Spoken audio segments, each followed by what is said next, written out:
Breaking news today, a young man was involved in a serious boating accident on Lake So they finally get me to the emergency room, and I died. They resuscitated me, got me in the operating room, and I died again. So I died twice that day. The world has its share of incredible mountain ranges, each with its share of high-profile peaks. Many people dream of reaching such elevations, but only few are bold enough to do so. This is a story of one man who broke world records. A man who set a world record by climbing to the highest elevations in every American state in a little less than 67 days.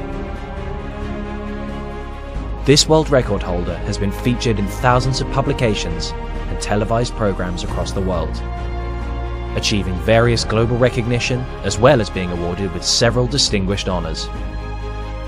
Regarded as an inspirational speaker, his journey reflects both strength and ambition. However, it isn't only his achievements that have become the main source of motivation. It is more about how he managed to overcome the obstacles that stood in his way.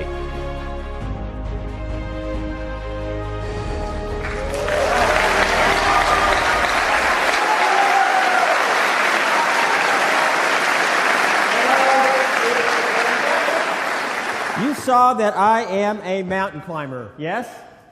And what was different about my mountain climbing? I have one leg. Okay. And which leg is it? Right.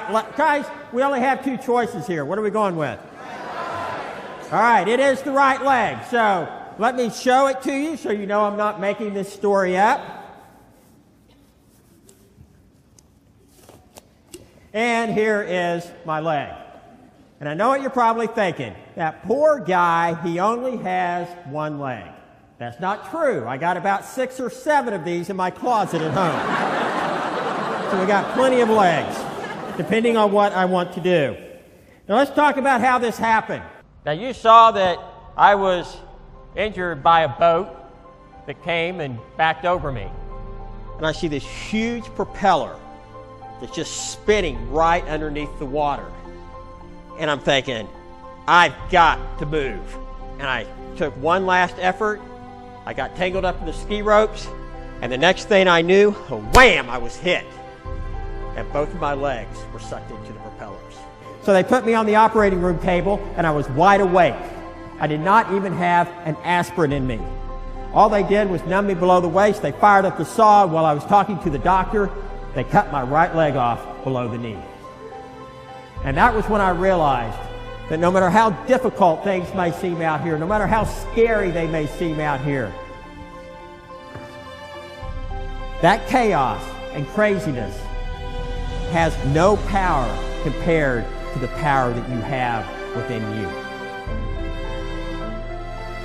There is greatness within each and every one of you.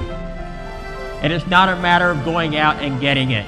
It's a matter of bringing it out from within you, because that is where it is. You will never find it anywhere else, because greatness is not just within one of us, it's within every one of us. And together we can make this world great. Thank you.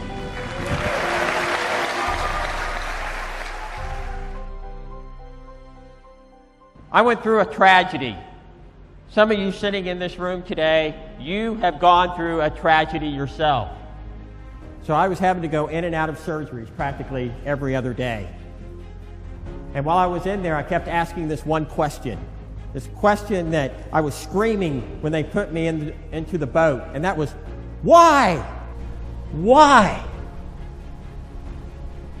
You know, sometimes we get that answer right away. And I can't tell you what your why is in any situation that you might go through, but I can tell you when you will recognize it. It is when it not only blesses you, but it also blesses others. Sometimes it takes weeks, months, years. And in my case, it was going to take almost 20 years before I would know what the answer to that question was. Every single one of you has something to offer to every single person alive. There is no one that you don't have something that you can't give to. There is no such thing as fear. Fear does not exist. And let me give you an example. When I'm standing on the edge of a cliff and I got thousands of feet below me, I'm thinking, wow, this is amazing. And the person standing right next to me, they're literally peeing in their pants. I had this lady that was kind of my mentor. And she was only about yay tall and lived out in the desert, and called her Yoda. She looked like Yoda, Star Wars. I really took what this woman had to say to heart, because like she would get letters, just to give you an idea how respected she was. She would get letters from the White House. Then there was this other guy that came to her, and he said, I don't know what to do. Somebody's taken one of my characters, and I only have a duck and a mouse, and I don't know which one to make the main character. And she said, well, the mouse, of course. And of course, the guy is Walt Disney. But one of the things that she used to say to me was, Todd, when you go through really difficult times in your life, somebody does something or you get hurt, you can get mad about it, scream, kick, whatever it is you want to do. That's okay. But you only get to do it for 60 seconds. Because after that, you got to get on with your life. And you just got to let it go. Look at this climbing axe. Does it look like I ever fell? Yes. I have fallen many, many times. But the mark of a true winner is not about falling. And you are going to fall. You are going to make mistakes. But what's important is not whether or not you fall or not. Whether you fall 1 time, 3 times, or 297 times. What's important is that you get back up. And that you get back up every single time.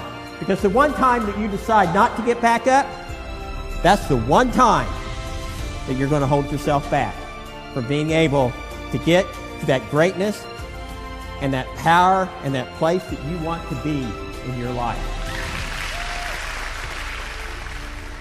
The world record was 101 days. So I had to go to the highest point of Louisiana, Arkansas, Oklahoma. We could only fly to 2 states. One was Alaska, and the other one was Hawaii. That's right. Here's the highest point of Delaware. It's actually in the middle of a street.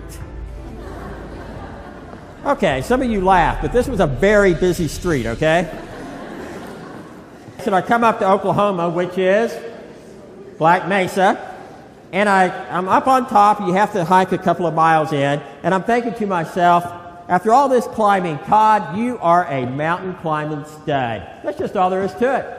And once I got to the top, there were a group of 3rd and 4th graders waiting for me. And here I am, about 20,000 feet toward the top of Mount McKinley. You can see the 3 climbers here. At that point, I was already pretty scared. I already had 2 body bags drug in front of me. One was a frozen climber. They found him hanging upside down on his rope. The other one, they found him sitting on a rock with the radio next to his head like he was talking into it, frozen to death. And he was hired by the Park Service to teach safe climbing techniques. The idea behind the climb was to climb to the highest elevation of all 50 states. This is something that 32 people in the world had done. I did become the first leg amputee to climb to the highest elevations of all 50 states. Also, the world record was 101 days, set by Adrian Crane, the British mountain climber. Instead of doing it in 101 days, which was the 2-legged world record, I did it in 66 days, 22 hours, and 47 minutes, thereby shattering the 2-legged record by over 35 days and becoming the first and only disabled person. Thank you.